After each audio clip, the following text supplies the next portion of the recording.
Children of alcoholics, are you okay? Growing up, I thought it was normal that my parents kept special cups in the car for their driving juice, and that sometimes we had to pull over so Daddy could take a nap on the side of the highway. My parents drank all day, every day, but I didn't know that wasn't how all parents lived. Mom would pour orange juice and special vitamins for breakfast that made her laugh at everything. Dad kept a flask in his cop uniform that he called his partner. They'd load me into the car with their travel mugs full of whatever they were drinking that day. Mom would sing along to the radio while swerving between lanes. Dad would drive with one eye closed because he said it helped him focus better. When I turned 10, I finally understood what it meant when adults had too much to drink. I started begging them to stop driving after they'd been drinking. Please just call an Uber, I'd say when they'd grab their keys after dinner. Mom would just ruffle my hair and laugh. Sweetheart, we know our limits. 2 glasses of wine is nothing, but it was never 2 glasses. It was the whole bottle plus the vodka from lunch plus the beer from breakfast. Dad would get annoyed when I tried to hide their keys. I'm a cop, he'd say. I know when someone's too impaired to drive. Trust me, kiddo, we're fine. Then he'd back straight into the mailbox on the way out. The accidents started piling up, but nothing ever happened to them. Dad would flash his badge when we got pulled over, and suddenly the other cops would be laughing and letting us go with a warning. We hit a parked car at the grocery store, and Dad just left a note that said, "Sorry," with a fake phone number. Mom drove us into a ditch one night and told me it was because a deer jumped out, even though I never saw any deer. The worst was when Dad ran a red light with me in the back seat, and we got T-boned by a minivan. The other driver's arm was broken. Dad told his cop buddies that the other guy ran the light, and somehow that became the official report. When Mom got pregnant, I thought maybe they'd stop drinking for the baby. Instead, they threw a party to celebrate and got so wasted Dad drove the car through our garage door. After my little sister was born, it got even worse. They'd put her car seat in the back next to me while they sipped from their flasks at red lights. One time, Mom was so buzzed she forgot to buckle the car seat in, and it slid across the back seat when she took a turn too fast. The baby screamed for 20 minutes while Mom laughed and said, "She's got strong lungs." I started buckling my sister and myself and holding the car seat steady with my hands. Then came the announcement that made my blood run cold. We were going on a family road trip to Vegas. 10 hours of driving through the desert, Dad said excitedly. We'll take turns at the wheel so we can both enjoy our drinks. Mom was already planning which bottles to pack in the cooler. Vegas isn't for kids, I said desperately. What are we even going to do there? Mom waved me off. The hotel has a pool. You can watch your sister while Daddy and I hit the casinos. I pictured them driving impaired through the desert with no cell service, maybe rolling the car down a ravine where no one would find us for days. My baby sister would die strapped in her car seat. That's when I knew I had to do something drastic. I watched YouTube videos about cars until I found what I needed. The morning of the trip, while my parents were passed out from their Saturday night binge, I went into the garage with Dad's toolbox. I crawled under the car and found the spark plug wires like the video showed. My hands shook as I pulled them loose and shoved them in my pocket. Then I disconnected something called the starter relay that the video said would make the engine not turn over at all. I even drained half the oil for good measure and hid the bottles behind the lawnmower. I put all the tools back exactly where I found them and flushed the spark plug wires down the toilet piece by piece. The hours before we were supposed to leave felt like days. My parents loaded up the car with their cooler full of beer and vodka. Dad told me to grab my sister's diaper bag. My heart was pounding so hard I thought they were going to hear it. What if they noticed something was wrong before they even tried to start it? What if they figured out it was me? Dad was a cop, and he already thought I was a liar who made up stories. Who was going to believe me over him? I could hear Mom calling my name. She wanted me to help load the car. My legs felt like jelly as I stood up. Dad's heavy footsteps were coming down the hallway toward my room, and then I heard him yell something to Mom about getting the keys so we could finally hit the road, and something about someone having messed with the car. I walked out of my room on shaky legs and headed toward the front of the house where I could hear Dad's voice getting louder. My baby sister was crying in her playpen, so I picked her up and held her against my chest, feeling her warm weight as some kind of shield. Through the living room window, I could see Dad standing in the driveway next to our car with the driver's door hanging open. He had his hands on his hips in that cop stance he does when he's about to get mean. Mom came stumbling out the front door with her travel mug in hand, the one she fills with vodka and orange juice that she calls a mimosa, even though it's mostly just vodka. She wobbled down the porch steps and across the driveway, asking what all the yelling was about. Dad pointed at the car and said someone messed with the engine, his voice going hard and flat like when he talks to suspects. My stomach felt like it was falling through the floor, even though this was exactly what I wanted to happen. I stood on the porch hugging my sister tighter, while Dad explained that the car wouldn't start, and something felt wrong about it. Mom laughed and suggested maybe we left a light on inside the car overnight. Dad shook his head and said no. This was different. This was something else. Dad climbed back into the driver's seat and turned the key again. The engine made this awful grinding sound like metal scraping against metal, a sick noise that went nowhere. He slammed his palm against the steering wheel and started swearing loud enough that I heard every word from the porch. Mom took a long drink from her mug and said, maybe it was just a dead battery from leaving the dome light on last week. Dad kept turning the key over and over, and each time the grinding sound got worse and more desperate. He punched the dashboard and yelled that this wasn't a dead battery. This was something wrong with the whole system. Mom shrugged and took another drink, swaying a little as she stood there in her pajamas and flip-flops. The baby started fussing in my arms, so I bounced her gently and made shushing sounds while watching Dad get angrier and angrier in the car. He finally gave up on the key and climbed back out, slamming the door so hard the whole car shook. Dad popped the hood and it rose up with a metallic groan. He leaned over the engine bay like he knew what he was looking for, squinting down at all the parts and wires. I could tell he'd been drinking since breakfast because his movements were sloppy and he had to grab the edge of the hood to steady himself. But his cop training was still there underneath the alcohol, making him check things in this careful way that scared me more than the yelling did. He touched different parts of the engine with his fingers, tracing wires and checking connections. Mom stood behind him asking what he saw, and he told her to shut up so he could concentrate. I watched from the porch holding my sister tight, my heart beating so hard I thought everyone could probably hear it. Dad's hand moved toward the area where I disconnected the starter relay, and I stopped breathing for a second. He poked around that spot for what felt like forever before moving to check something else. My sister grabbed a handful of my shirt and made a gurgling sound, and I kissed the top of her head while watching Dad's methodical search through the engine. Dad straightened up from the engine and yelled my name so loud my sister started crying again. He told me to bring him the flashlight from the garage right now. I carried my sister inside first and put her back in the playpen with some toys, then went to the garage with shaking hands. The flashlight was hanging on its hook right next to where I'd taken Dad's toolbox down last night. I grabbed it and walked back outside, trying to make my face look confused and worried instead of scared he was going to figure out what I did. Dad snatched the flashlight from my hand and leaned back over the engine, shining the beam around at different parts. I stood there next to him watching the light move across wires and metal, my legs feeling like they might give out. He asked me if I heard anything weird last night, any sounds from the garage. I said no in a voice that came out too high and squeaky. He grunted and kept searching with the flashlight, the beam stopping on the exact spot where the starter relay should have been connected. I held my breath and waited for him to say something, but he just moved the light to a different area and kept looking. Mom walked back up to the porch, and I heard the sound of the cooler opening. She came back out with a fresh drink even though it was barely 9 in the morning, the ice cubes clinking in her cup. She laughed and said maybe this was a sign we shouldn't go to Vegas after all.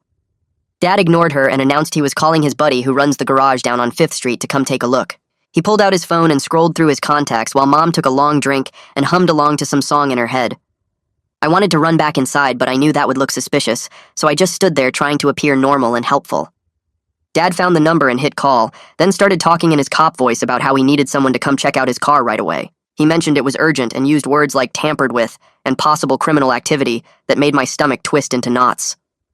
Mom rolled her eyes and said he was being dramatic, that cars just break sometimes. Dad shot her a look that made her stop talking and take another drink instead. I used Dad being distracted on the phone as my chance to escape inside. I scooped up my sister from the playpen and carried her to her room to change her diaper. She needed it anyway, but mostly I just wanted to get away from Dad's questions about who was in the garage last night. Through the window, I could see him pacing the driveway with his phone pressed to his ear, his free hand waving around as he talked. I knew he was calling Julian Corey from the garage because Dad always calls him when something's wrong with the car. Julian has fixed our car before after Dad backed into a pole in a parking lot, and another time after Mom drove over a curb and messed up the alignment. I changed my sister's diaper slowly, taking my time with the wipes and powder, watching Dad through the window the whole time. He was still pacing and talking, probably telling Julian about how someone sabotaged his car on purpose. My hands shook as I fastened the new diaper and picked my sister back up. She smiled at me and grabbed my nose, having no idea what was happening or what I'd done to keep her safe. The tow truck showed up in less than 30 minutes, which was way faster than normal. Dad must have used his cop voice and said it was urgent because Julian never comes that quick for regular customers. I watched from the living room window as the big truck backed into our driveway with its yellow lights flashing. Julian Corey climbed out of the cab wearing his garage uniform with his name stitched on the pocket. He greeted Dad with this friendly respect that people always give to police officers, shaking his hand and nodding while Dad talked. They both walked over to the car and leaned over the open hood together, Julian's head disappearing into the engine bay, while Dad pointed at different things. Mom had gone inside by then and was making herself another drink in the kitchen, the blender running loud as she mixed up something with ice. I sat on the couch with my sister in my lap, watching the two men examine my sabotage work. Julian touched some wires and checked some connections, his movements quick and sure like someone who knows exactly what he's looking for. Dad stood next to him with his arms crossed, his cop face on as he watched Julian work. Julian poked around in the engine for a few more minutes, then stood up straight and wiped his hands on a rag from his pocket. He said something to Dad that I couldn't hear through the window, but I saw Dad nod and ask a question. Julian shrugged and pointed at different parts of the engine while he talked. Dad asked him something else and Julian shook his head, then said he'd need to tow the car to the shop to run proper tests on it. Dad agreed, but then asked Julian to give him a quick opinion on what might be wrong right now. I held my breath and squeezed my sister tighter, waiting for Julian to say the word sabotage out loud. My sister squirmed in my arms and made a whining sound, but I couldn't let her go, couldn't move, couldn't do anything but watch and wait. Julian scratched his head and said something that made Dad's shoulders relax a little bit. He wasn't pointing at the engine in an accusing way or looking around like he was searching for evidence of a crime. He just looked like a mechanic explaining a normal car problem to a customer. Julian walked back to his tow truck and started pulling out the chains and hooks he needed. He said something about the starter or maybe the fuel system, but he'd know more once he got the car up on the lift at his shop. The tow truck's machinery made loud beeping sounds as Julian worked the controls, lowering the hook and attaching it to our car's frame. Dad stood watching with his hands in his pockets, not looking as angry as he did before. Mom came outside with her fresh drink and asked what the mechanic said. Dad told her it could be anything. Probably just something that broke on its own. The chains rattled as Julian winched our car up onto the truck bed, the front wheels lifting off the ground. I felt this wave of relief wash through me as I watched them load the car up. It was leaving, going away to Julian's shop, and that meant we couldn't drive to Vegas today. My sister reached up and patted my face with her chubby hand, and I kissed her fingers while watching the tow truck secure our car with more chains. Julian climbed back in the cab and gave Dad a wave, then drove away slowly with our car tilted up on the truck bed behind him. For a few seconds, I thought maybe I'd actually stop the trip. Maybe we were safe.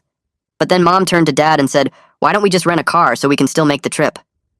Dad's whole face changed, lighting up like she'd just solved all his problems.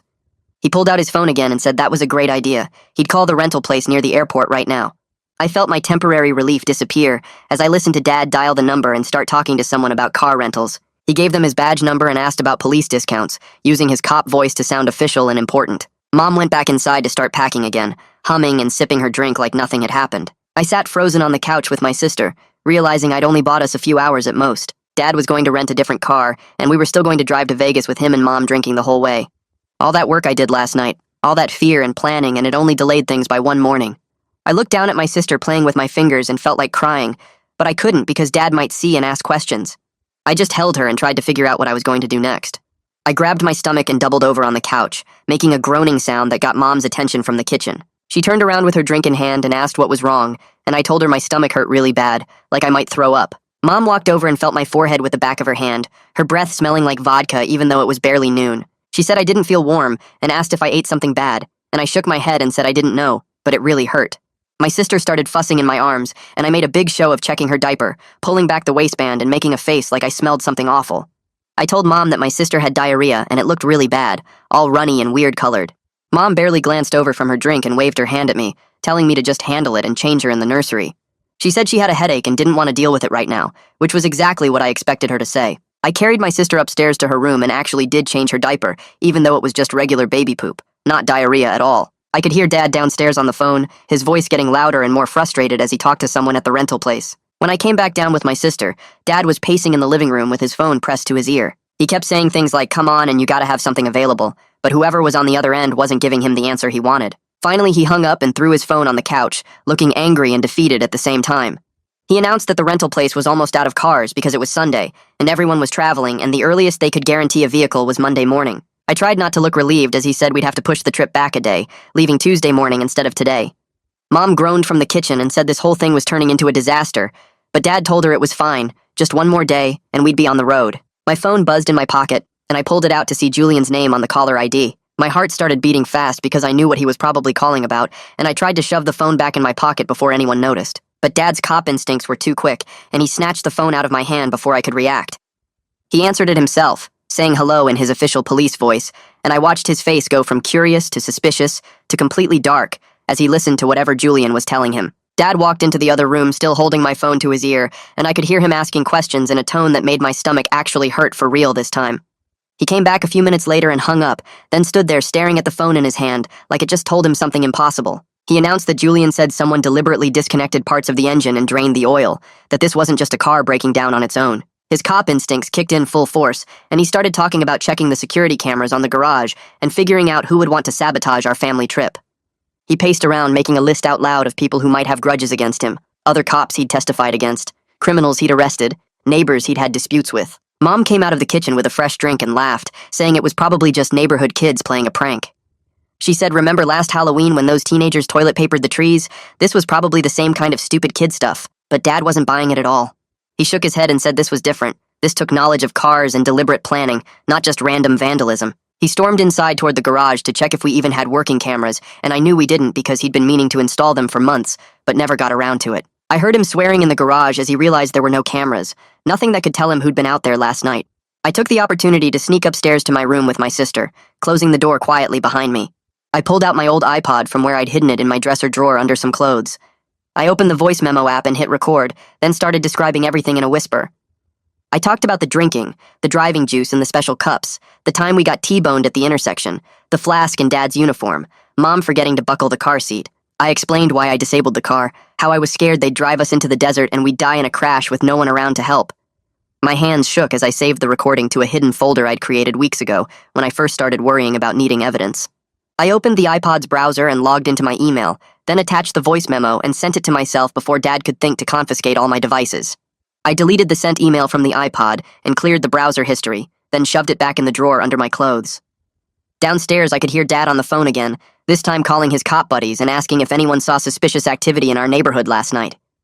I sat on my bed with my sister in my lap, listening to him work through his mental list of enemies and people who might have it out for a police officer. He called at least 5 different cops, describing what happened to the car and asking them to check their dash cams or patrol logs to see if they noticed anything weird on our street. The afternoon dragged on with Dad getting more and more frustrated as each call turned up nothing. Mom started making dinner around 5, and I could hear bottles clinking in the kitchen as she pulled out the wine. I went downstairs with my sister and found Mom cooking with a bottle in one hand and a wooden spoon in the other. She was drinking the wine straight from the bottle instead of pouring it in a glass, taking big gulps between stirring the pasta. My sister squirmed in my arms and reached for Mom, but I held her tighter because I could see Mom swaying a little as she moved around the kitchen. Mom nearly dropped my sister twice when she tried to take her from me, her hands clumsy and her grip too loose. The second time I saw my sister start to slip, I just took the baby back and said I'd feed her the bottle myself. Mom slurred something about how I was such a good big brother, always helping out and taking care of my little sister. She ruffled my hair and went back to her cooking, spilling sauce on the counter because her aim was off. I sat at the kitchen table and fed my sister her bottle while watching Mom stumble around making dinner. That night after we ate and my sister was asleep in her crib, I lay awake in my bed knowing I'd only bought us one day. Dad and Mom were already talking about leaving Tuesday morning instead, and the rental car would be ready by then. All that work I did, all that fear and planning, and it only delayed things by maybe 36 hours. I stared at the ceiling and realized I needed to tell someone what was really happening in this house. I couldn't stop them by myself anymore. I needed an adult who would actually listen and do something about it. Monday morning came too fast and I got ready for school feeling exhausted and scared. Dad drove me in his patrol car, and the whole ride he kept glancing at me in the rearview mirror like he was trying to read my mind. At the school I went through the motions of homeroom, barely hearing anything the teacher said. When she asked if anyone needed anything, I raised my hand and said I needed to see the counselor. My teacher wrote me a pass to Madeline Gray's office without asking any questions, maybe because I looked as tired and stressed as I felt. I walked down the empty hallway to the counselor's office with the pass clutched in my sweaty hand. The waiting area outside Madeline's door had those plastic chairs that squeak when you move, and a table covered in magazines about college that I was way too young to care about. I sat down and picked at a loose thread on my backpack, while the clock on the wall ticked so loud it felt like everyone in the building could hear it. Every time footsteps came down the hall, I tensed up thinking it might be Dad somehow knowing I was here. 20 minutes felt like 20 hours while I sat there practicing what I was going to say in my head. The words kept getting jumbled up and nothing sounded right. How do you tell someone your parents are drunk all the time without sounding like you're making it up or being dramatic? The door finally opened, and Madeline stood there with this kind smile that made me want to cry before I even said anything. She asked what was on my mind, and I almost stood up and ran back to class right then.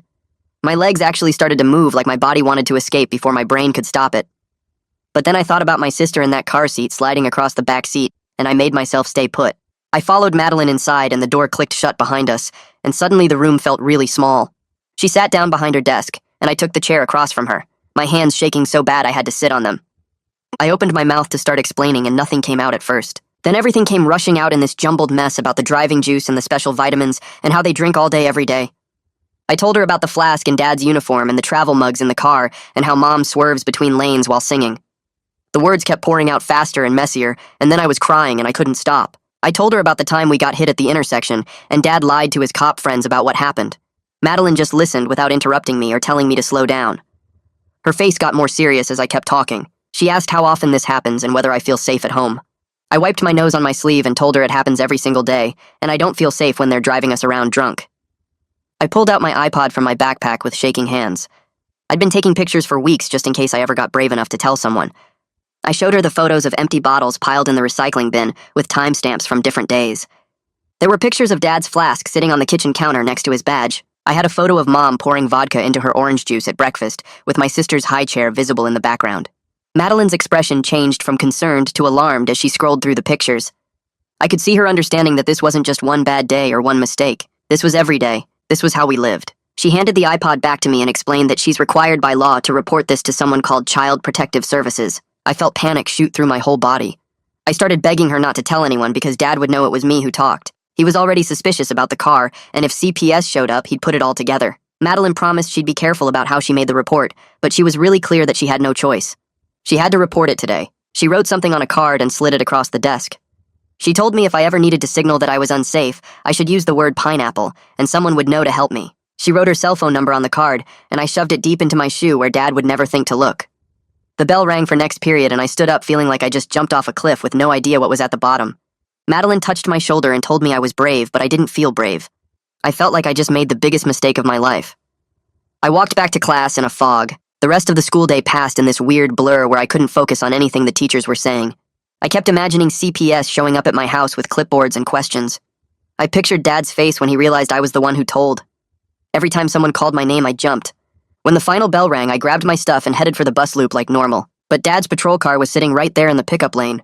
He never picked me up from the school. I always took the bus. My stomach dropped as I walked over and climbed into the back seat behind the metal divider. Dad pulled out of the school parking lot really slowly. He drove through the neighborhood taking weird turns that weren't the way home. He asked about my day in this casual voice that didn't match the way his eyes kept flicking to the rearview mirror to watch my face. I told him it was fine. He asked what I learned in class and I said stuff.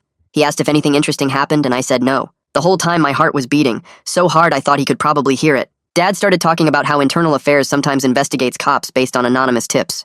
He said people who want to cause trouble for police officers will call in fake complaints. He explained how these investigations can ruin a cop's career even when there's no proof of anything wrong. He said good cops need to stick together and not believe lies from outside people who don't understand what police work is really like. I stared out the window at the houses going by and gave one-word answers. Yeah. Okay, sure. I realized he was warning me. He was telling me not to talk to anyone about our family. He pulled into our driveway but didn't turn off the engine right away. He just sat there with his hands on the steering wheel. Then he said, "Family loyalty is the most important thing in the world." He said a cop's family especially needs to stick together because lots of people out there want to see cops fail. He turned around to look at me through the divider and asked if I understood what he was saying. I nodded and got out of the car as fast as I could. Inside the house, Mom already had music playing loud from the kitchen speakers, and she was spinning around with my sister in her arms singing along to some pop song. The baby was giggling, but Mom's movements were sloppy and too fast for someone holding an infant. She twirled near the dining table and her foot caught on the chair leg. I saw her start to tip sideways, and I jumped up from the couch where I'd been sitting and lunged forward. My hands caught my sister just as Mom stumbled into the table edge. The baby didn't even cry because I had her safe against my chest, while Mom laughed and said something about being clumsy today. I didn't say anything back. I just took my sister into the living room and sat down with her in my lap, while Mom poured herself another drink and kept dancing by herself in the kitchen. The clock on the wall said it was almost 7, and I kept thinking about whether Madeline had made that call yet to CPS. Every time a car drove past outside, I tensed up wondering if this was it. Then someone knocked on the front door. Dad answered it, and I heard a woman's voice say her name was Sheila Phillips, and she was with Child Protective Services. She said she was here to do a welfare check based on a report the agency received. My whole body went cold. Dad's voice changed completely into this professional, friendly cop tone, and he said, "Of course, please come in. We're happy to cooperate with any questions you might have." He shot a look at Mom that made her stop mid-sip of her drink. Mom's eyes went wide, and suddenly she wasn't stumbling anymore. She walked straight into the kitchen, and I heard bottles clinking as she shoved them into cabinets and under the sink. Sheila stepped inside, and she had a clipboard and a badge clipped to her belt. She smiled at me in this kind way and asked if I was okay. I nodded because I couldn't make words come out. Dad stood next to Sheila, explaining how we're a normal family, and he's a police officer, so he knows the importance of following rules and keeping kids safe. Sheila started walking through our house, looking at everything and taking notes on her clipboard. Dad followed her around, giving explanations for everything she looked at. She asked to see where the baby sleeps, and Dad showed her the nursery upstairs where the crib was set up. Sheila checked that the crib met safety standards and asked when my sister's last doctor appointment was. Dad pulled up the information on his phone, acting helpful and cooperative. Sheila went to the kitchen and opened our fridge, checking that we had food. She looked at the smoke detectors on the ceiling and asked Dad when he last changed the batteries. Dad said he checks them every month as part of his routine because safety is a priority in a cop's household. Mom stood in the corner of the kitchen with her arms crossed, looking sober and worried. Sheila asked Mom questions about my sister's feeding schedule and sleep routine. Mom answered everything perfectly, like she wasn't the same person who almost dropped the baby 5 minutes ago. Sheila wrote everything down on her clipboard and asked to speak with me privately for a moment. Dad tensed up, but he nodded and said, "Of course, whatever you need to do your job." Sheila took me into the hallway near the stairs and knelt down, so we were at eye level. She asked me if I felt safe at home and if there was anything I wanted to tell her. I looked past her at Dad, who was standing in the doorway watching us, even though Sheila said privately. I said everything was fine. Sheila looked at me for a long moment, and I could tell she knew I was lying, but she also knew why. She reached into her pocket and pulled out a business card with her name and phone number printed on it. She handed it to me and made eye contact in this way that told me she understood I was the one who spoke up. She said she wanted me to keep this card somewhere safe and call her if I ever needed anything. Then she stood up and told my parents in a louder voice that she'd be scheduling a follow-up visit later this week to check in again. Dad walked her to the door, still acting friendly and professional, thanking her for doing such important work protecting children in the community. The second the door closed behind Sheila, Dad's whole face changed. The friendly cop mask disappeared and his jaw got tight and his eyes went hard. He turned around and demanded to know who called CPS on us. His voice wasn't loud, but it had this edge that made me want to run. Mom started crying immediately, saying this was going to ruin his career, and what were they going to do if Internal Affairs found out about this? Dad told her to shut up and think. He paced back and forth in the entryway, trying to figure out who would report us.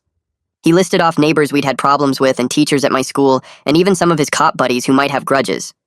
I kept my face completely blank and still, even though my heart was beating, so hard I thought everyone could hear it. Dad looked at me and asked if I told anyone at the school about our family. I said no.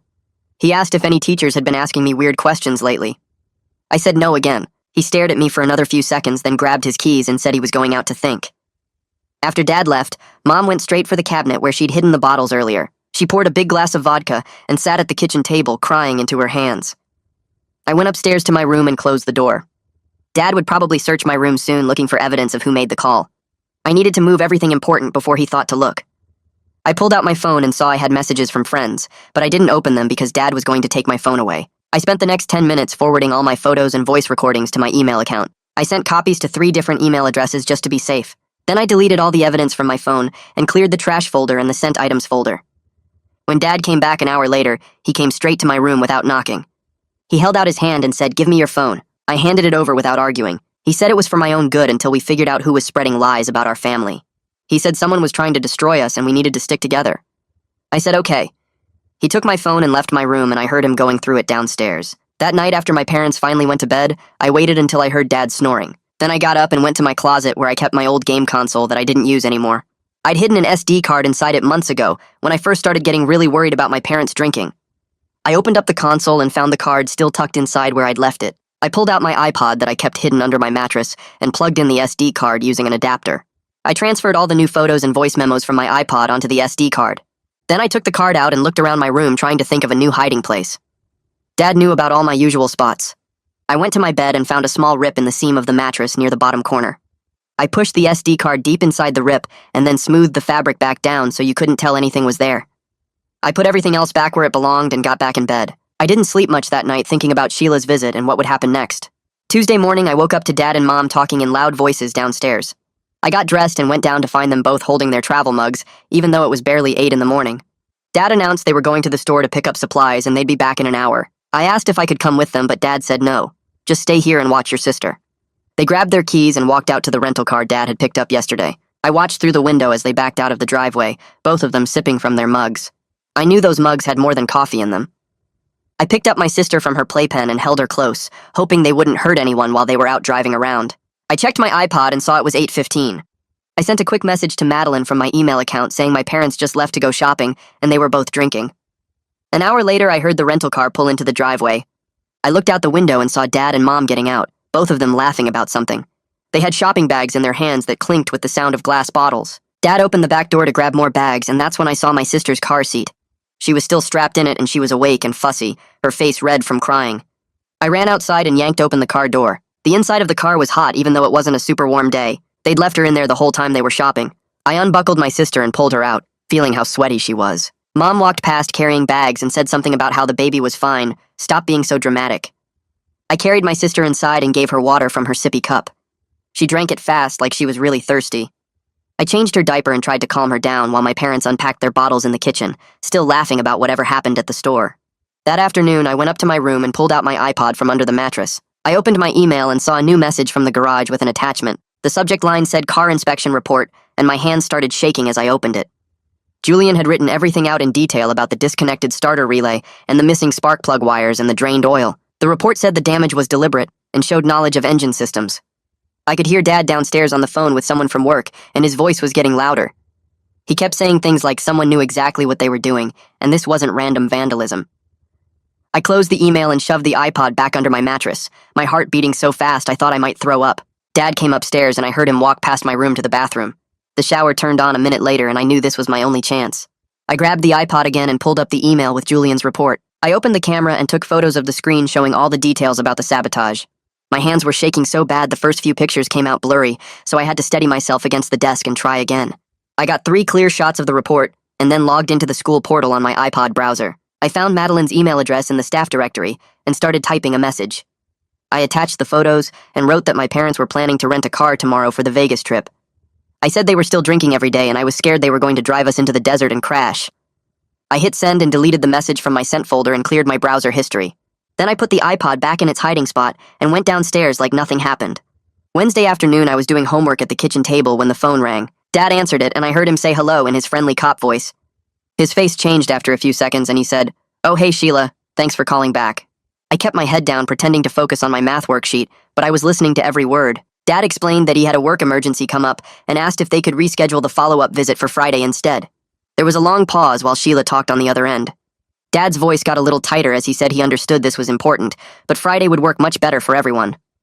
Another pause and then Dad said, "Great, we'll see you Friday afternoon around 3. He hung up and muttered something under his breath about CPS and their timing. I looked up and asked what that was about. Dad said nothing, just some follow-up stuff from that lady who came by. He told me to finish my homework and went outside to the garage. Through the window, I could see him pacing around talking on his cell phone, and I knew he was probably calling his cop friends to complain about CPS breathing down his neck. Mom spent the rest of Wednesday afternoon out by the pool with a drink in her hand. She had the baby monitor sitting on the table next to her lounge chair, but the volume was turned down, so low I could barely hear it when I walked past. I watched her from the kitchen window for a few minutes, and she didn't look at the monitor once. She just sipped her drink and scrolled through her phone, laughing at something on the screen. I went upstairs to check on my sister and found her awake in her crib making fussy noises. Her diaper was soaked through and had leaked onto her clothes. I changed her and gave her a bottle and she calmed down after a few minutes. I sat in the rocking chair holding her and wondered how long she'd been awake crying before I came to check. Mom probably wouldn't have heard her even if the monitor was on full volume because she was too focused on her drink and her phone. I stayed with my sister until she fell asleep again and then carefully put her back in the crib. When I went back downstairs, Mom was still out by the pool on her 3rd or 4th drink, and the monitor was still sitting there on the table doing nothing. Thursday after school, I told Dad I needed to stay late for a study group. He looked suspicious for a second, but then said fine, and told me to text when I was ready to be picked up. I walked to Madeline's office instead and knocked on her door. She smiled when she saw me and waved me inside. I sat down in the same chair as before, and she asked how things were going at home. I told her about Sheila rescheduling to Friday, and about Mom leaving the baby monitor turned down, and about Dad getting more paranoid about the car. Madeline listened and took notes on a yellow pad of paper. When I finished, she looked at me seriously and said we needed to talk about documentation. She explained that CPS needed to see patterns of behavior, not just single incidents. One time leaving the monitor down wasn't enough, but if it happened repeatedly, that showed neglect. One drunk driving trip wasn't enough, but multiple trips over time showed a dangerous pattern. She told me to start keeping track of dates and times and specific examples of my parents drinking and driving. She said to write down what they drank and when and where they drove and whether they had us kids in the car. I asked how I was supposed to remember all that, and she said to use my iPod to take notes with timestamps. She said the more specific I could be, the stronger the case would be for keeping us safe. Madeline pulled out a piece of paper and drew a simple map of our neighborhood. She pointed to a spot 3 blocks away and said that's where the fire station is. She told me I could go there anytime, day or night, if I felt unsafe at home. The firefighters would help me and call the right people and make sure my sister and I were protected. She made me repeat the address back to her until I had it memorized. Then she reminded me about the code word we'd agreed on during our first meeting. She said if I ever needed to signal that I was in danger, but couldn't say it directly, I should use that word in a message or voicemail. She made me practice saying it out loud a few times, so it would come naturally if I needed it. She also made me memorize her cell phone number and quiz myself on it until I could recite it without looking. She said these were my safety tools, and I needed to know them by heart. I left her office feeling a little less alone, but also more scared because now everything felt more real and serious. Friday evening, Dad came home driving a silver rental car. He parked it in the driveway and came inside grinning like he'd won something. He announced that we were finally taking this trip and nothing was going to stop us this time. Mom cheered and opened a bottle of wine to celebrate. They started pulling out suitcases and packing clothes while my sister babbled in her playpen. I watched them load up a big cooler with ice and beer and vodka and wine. Dad kept making jokes about how much fun we were going to have, and Mom kept laughing and refilling her glass. I felt panic rising in my chest like a wave I couldn't stop. I'd sabotaged the car and told Madeline and talked to CPS and nothing had worked. They were still going to drive us into the desert while drinking, and there was nothing left I could do to stop them. My hands started shaking and I felt like I couldn't breathe right. I went to the bathroom and splashed cold water on my face and tried to think. Madeline had given me tools and a code word and a plan. I just needed to use them. I waited until my parents were both busy in the garage loading bags into the rental car. Then I grabbed the house phone and called Madeline's office number. It went to voicemail and I left a message using the code word we'd practiced. I said I needed help and used the word twice so she'd know it wasn't an accident. Then I hung up and snuck out the back door. I walked to the corner store 2 blocks away and asked if I could use their courtesy phone. The clerk looked annoyed but pointed to the phone on the wall. I dialed 911, and when the operator answered, I said I wanted to report a drunk driver. I gave our home address and described the silver rental car and said there would be 2 adults who'd been drinking with 2 kids in the car.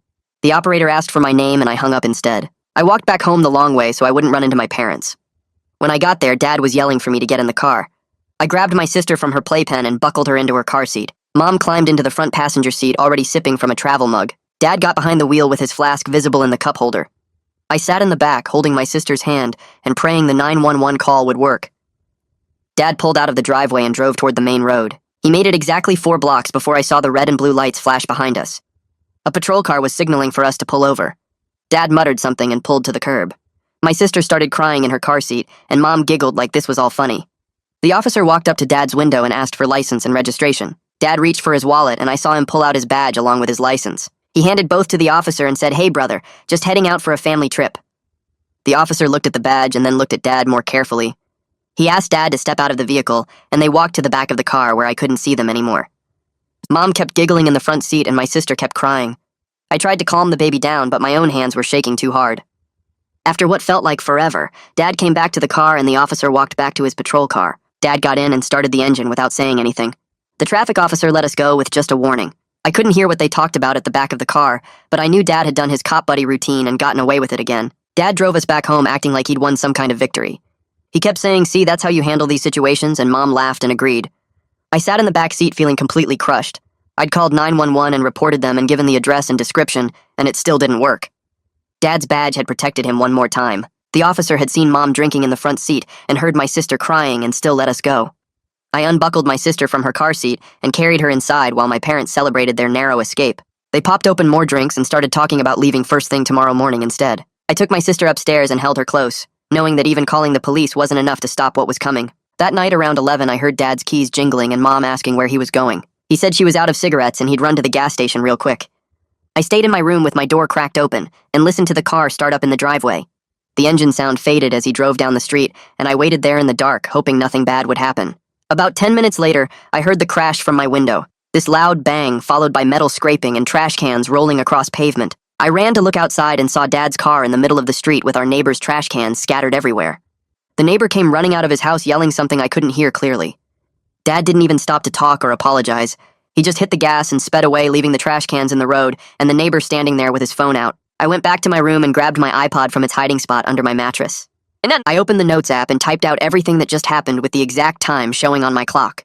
I wrote down the address where the traffic stop happened earlier and the time that officer let us go. Then I wrote about the trash cans and our neighbor's address and what time the crash happened tonight. Saturday morning came and my parents were still asleep from drinking late. I snuck into the bathroom and locked the door so I could use my iPod without anyone seeing. I logged into my email through the browser and started typing a message to Madeline. I told her about the traffic stop on Friday and how the officer let Dad go even though Mom was drinking in the front seat and my sister was crying. I included the exact intersection and the time it happened in case there was dash cam footage or body camera video somewhere. Then I wrote about Dad hitting the trash cans last night and speeding away without stopping. I gave our neighbor's address and said he probably had Ring camera footage of the whole thing. I sent that email to Madeline and then copied the same message and sent it to Sheila at the CPS email address she gave me. My hands were shaking, so bad I had to retype some words 3 times before I got them right. I deleted the sent messages from my email so Dad wouldn't find them if he checked my accounts. Then I cleared the browser history and hid my iPod back in its spot. The weekend dragged by with Dad acting paranoid and Mom drinking even more than usual. Monday afternoon, I was doing homework at the kitchen table when I heard a knock at the front door. Dad answered it and I heard Sheila's voice saying she was back for her follow-up visit. But then I heard a man's voice too, deeper and more official sounding. I walked to the hallway where I could see the front door, and my stomach did a flip when I saw Dad's face go completely white. Standing next to Sheila was a man in a dark suit with a badge clipped to his belt. Dad stared at him like he'd seen a ghost, and the man held out his hand for a handshake. He introduced himself as Aldous Westbrook from the police department's Internal Affairs Division. Dad shook his hand, but I could see his fingers trembling, and his cop voice came out all forced and fake when he was invited them both inside. Aldous Westbrook sat down on our couch and pulled out a folder, while Sheila stood near the doorway with her clipboard. He explained that IA had received information about potential misconduct involving an officer who may be abusing alcohol and using his badge to avoid consequences for impaired driving. Dad tried to look offended and started saying something about how he'd served the department for 12 years with a clean record. But Westbrook just kept talking in this calm, professional voice about how they take these allegations seriously, no matter who the officer is. He mentioned reviewing traffic stop reports and interviewing witnesses and examining any available video evidence. I watched Dad's face and saw real fear there for the first time ever. His cop buddies weren't in the room, and his badge wasn't protecting him from this man who had the power to end his whole career. Mom came downstairs and tried to act normal, but her words were already slurred from her afternoon drinks. Westbrook took notes about everything he saw, and Sheila asked more questions about our daily routines and who supervised us kids. After they left, Dad became a completely different person. Tuesday morning, he drove me to the school himself instead of letting me take the bus. He walked me right to the front door and told me he'd be picking me up at 3 sharp. When I got in the car that afternoon, he asked who I talked to during the day and what teachers I saw. Wednesday morning, he came into my room while I was getting dressed and started looking through my drawers and under my bed. He said he was making sure I didn't have anything I wasn't supposed to have, like phones or tablets or anything I could use to contact people. I just stood there in my school clothes watching him search through my stuff. He checked my backpack and looked in all the pockets of my jackets hanging in the closet. The SD card stayed hidden in the ripped seam of my mattress where his fingers never reached. Thursday, he drove me to the school again and told me to come straight to the front entrance at dismissal. No stopping to talk to friends or counselors. I felt like a prisoner in my own house with Dad monitoring everything I did. Wednesday afternoon that week, I was at my friend's house doing homework when I looked out the window and saw Mom's car pull up to the stop sign at the main intersection. The light turned red and Mom slowed down, but not enough, her car rolling halfway into the crosswalk before she hit the brakes hard. A car coming from the left had to swerve to avoid her, and I heard the horn blaring from where I stood. Mom drove through once the light changed and turned into the grocery store parking lot 2 blocks away. I told my friend's mom I needed to leave and ran the whole way to the store. When I got there, I saw Mom getting out of her car with my sister in her arms, and she stumbled a little bit as she walked toward the store entrance. The security camera mounted above the door was pointing right at her. I ran up and took my sister from Mom's arms before she could drop her. Mom smiled at me all confused and asked what I was doing here. I said I was just walking by and wanted to help with the shopping. Inside the store, I grabbed a cart and put my sister in the seat part and told Mom I'd push it. She was weaving between the aisles, picking random things off shelves that we didn't need. I steered us toward the customer service desk where they had a courtesy phone on the wall. I told Mom I needed to call Dad real quick, and she just waved me off and kept looking at cereal boxes. I picked up the phone and dialed Sheila's number that I'd memorized from her card. She answered on the second ring, and I talked quiet so Mom wouldn't hear. I told her Mom just drove drunk to the grocery store and almost ran a red light at 5th and Main. I said we were at the store right now, and Mom was clearly drunk and stumbling around with my baby sister. I gave her the store name and address, and Sheila said she'd handle it and told me to stay there with Mom. I hung up and pushed the cart back to where Mom was now looking at frozen dinners. I insisted we walk home instead of drive, and Mom argued, but I wouldn't give in. I held my sister and pushed the cart with one hand, and basically forced Mom to walk the 4 blocks back to our house with me. That evening around 6 o'clock, there was another knock at the door. Mom opened it, and there stood Sheila with Aldous Westbrook right behind her. Dad was still on patrol and wouldn't be home for another 2 hours. Sheila said they needed to do an inspection, and Mom had no choice but to let them in. They walked through every room taking notes and photos. Westbrook found 3 bottles of vodka hidden in the kitchen cabinet behind the cleaning supplies. Sheila checked my sister's room and saw the car seat sitting in the corner with the straps all twisted and buckled wrong. She asked Mom to demonstrate how she installs it, and Mom couldn't even figure out which way it faced. I watched from the hallway as they opened the fridge and saw all the beer and wine bottles taking up half the shelves. Mom tried to explain that the alcohol was just for special occasions, but her hands were shaking, and she kept forgetting what she was saying mid-sentence. Sheila stepped into the hallway and pulled out her phone. She made 3 calls in a row using words that made my chest tight. She kept saying immediate safety concern and emergency placement and supervised visitation only. Aldous Westbrook took photos of everything with his phone, making sure to get clear shots of the bottles and the car seat and Mom's condition. Mom started crying and saying she'd stop drinking right now. She promised she'd never touch another drop, but while she said it, her hands shook, so bad she had to hold them together to make them stop. Her words came out slurred and she couldn't stand still without swaying. Sheila wrote everything down on her forms and made another phone call to someone she called the placement coordinator. Around 7:30, I heard Dad's patrol car pull into the driveway. He walked through the front door still in his uniform and stopped dead when he saw Sheila and Westbrook standing in our living room. His face went red and he started talking loud about how this was harassment and he had rights and they couldn't just barge into his home. But Westbrook didn't move or raise his voice. He just stood there with his arms crossed and his badge visible on his belt. Dad looked at him and seemed to remember that this wasn't some regular cop he could intimidate. Sheila stepped forward with her clipboard and explained in this calm voice that she was invoking emergency custody due to immediate safety concerns. She said my sister and I were being placed in temporary foster care tonight for our protection. Dad started to argue, but Westbrook put his hand up and said the department was placing Dad on immediate administrative leave pending the internal affairs investigation. Everything Dad had built his whole career on was falling apart right there in our living room, and there was nothing his badge could do to stop it. Dad started yelling about how this was all wrong and someone had set him up to make him look bad. He said the whole thing was a setup and none of it was real. Westbrook just stood there quiet and calm and pulled out his phone. He showed Dad something on the screen and mentioned the traffic stop from last Friday, where the officer let Dad go after the badge flash. Then he brought up the neighbor's complaint about the trash cans getting hit last Saturday night. He showed Dad the mechanic report from Julian about the car being sabotaged and how Dad never filed a police report about it. Dad's face went red, and he started to say something, but Westbrook cut him off and said the department was placing him on immediate leave while Internal Affairs did their investigation. Dad had to hand over his badge and his gun right there in our living room. Sheila made some notes on her clipboard and said she was invoking emergency custody, and we were going into foster care tonight. A different social worker showed up about 20 minutes later, driving a regular car instead of a CPS van. She introduced herself, but I don't remember her name because my brain felt fuzzy and far away. She told me to pack a bag with clothes and anything important I needed. My hands shook so bad I could barely zip my backpack.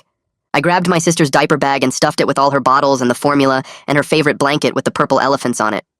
I made sure to get her pacifiers and the stuffed bear she sleeps with. The social worker helped me carry everything to the car, while Mom cried on the couch, and Dad stood in the doorway watching us with his arms crossed. I buckled my sister into the social worker's car seat, and she smiled at me like nothing was wrong. The drive to the foster home took maybe 15 minutes, but it felt like hours. The foster mother met us at the door, and she seemed nice enough. She showed me the bedroom where my sister and I would sleep, and explained the house rules about bedtime and meals. Everything felt weird and wrong, like I was watching it happen to someone else instead of me. That night after my sister fell asleep, Sheila came back to talk to me. I pulled out the SD card I'd been hiding in my mattress and showed her everything I'd collected over the past few weeks. All the photos of empty bottles and the videos I took of my parents drinking before they drove. The voice memos where I described what happened each day. Sheila plugged the SD card into her laptop and went through every single file while I explained why I sabotaged the car. She asked me questions about how long this had been going on and whether anyone had ever gotten hurt. I told her about the T-bone accident and how Dad lied in the police report. She wrote everything down and said this documentation was really important for the case. She explained that my parents would have to do substance abuse tests and go to parenting classes. They'd have to prove they could stay sober before the court would even think about letting us come home. She said this whole process could take months or maybe even longer than that. Any visits we had with them would be supervised by CPS staff at their office. The next day, Westbrook showed up at the foster home to interview me separately. He sat across from me at the kitchen table and explained that the Internal Affairs investigation had limits. He said he couldn't promise any specific outcome because police departments often protect their own. But he seemed really concerned about what I'd reported, and he asked me to tell him everything I remembered about Dad using his badge to get out of trouble. I told him about all the times we got pulled over, and Dad would flash his badge and suddenly everything was fine.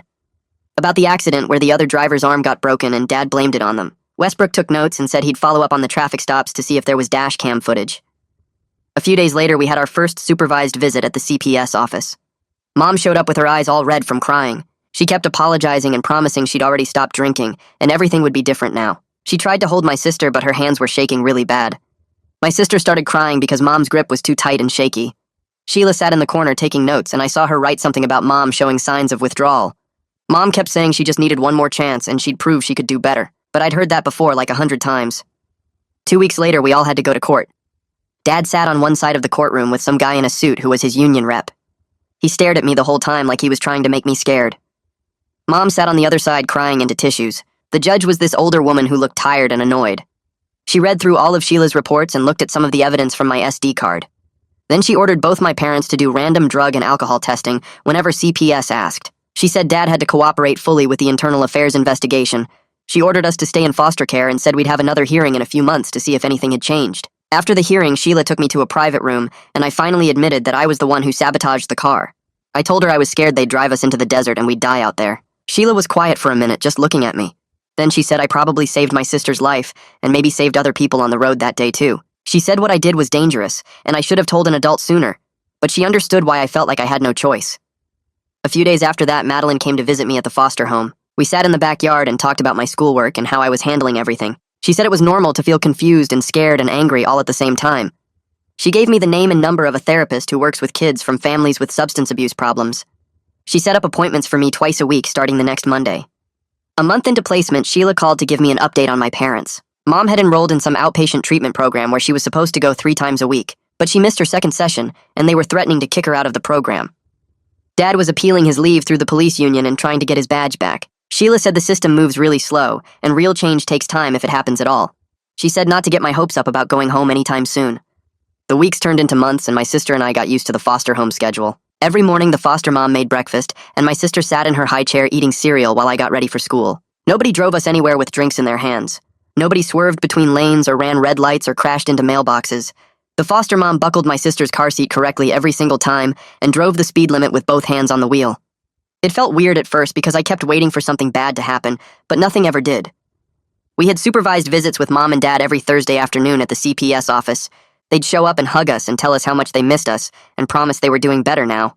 Mom would say she hadn't touched alcohol in weeks, and Dad would talk about the classes he was taking and how he was going to get his badge back soon. But then I'd notice Mom's hands shaking or smell something on Dad's breath that wasn't just coffee. They'd make big promises about getting us back home by Christmas or maybe New Year's, and how everything would be different this time. I stopped believing the words after the third visit. Sheila taught me to watch what people actually do instead of listening to what they say they're going to do. Mom missed 2 of her treatment sessions. Dad got caught drinking at a barbecue with his cop buddies. The promises kept coming, but the actions never matched up. I still wake up sometimes in the middle of the night seeing Mom swerving across lanes with my sister's car seat sliding in the back. I see Dad's one eye closed while he drives and the red light getting closer and the crash happening all over again. The foster mom gave me a nightlight and said, "Bad dreams are normal when you've been through scary stuff." Some mornings my sister wakes me up babbling in her crib and I go get her before anyone else is awake. I change her diaper and bring her to the kitchen and put her in the high chair. She smiles at me with her 4 little teeth and bangs her spoon on the tray. She doesn't remember the car rides or the drinking or any of the dangerous stuff. She's safe now, and that's what matters. Telling the truth was scary, and the system doesn't fix everything perfectly, but my sister is alive and fed, and nobody's driving drunk with her in the back seat anymore. Whatever happens next with Mom and Dad, I know keeping her safe was the right choice even when it was the hardest thing I ever did.